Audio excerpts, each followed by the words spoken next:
অবশেষে শেষ হতে চলেছে প্রতীক্ষার প্রহর। বিজয় দেবারাকোন্ডার কিংডম নিয়ে যা হচ্ছে তা এক কথায় ঝড়। মাত্র একদিন পরই বড় পর্দায় আসছে বছরের সবচেয়ে প্রতীক্ষিত সিনেমা।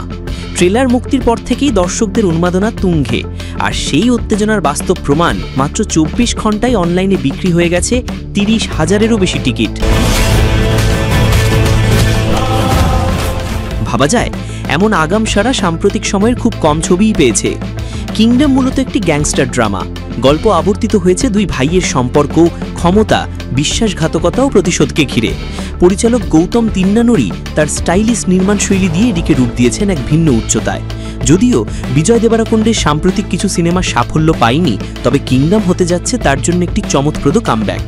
শুধু দেশেই নয়, আন্তর্জাতিক বাজারেও ছবিটির আগাম বুকিং চমকে দিয়েছে সবাইকে।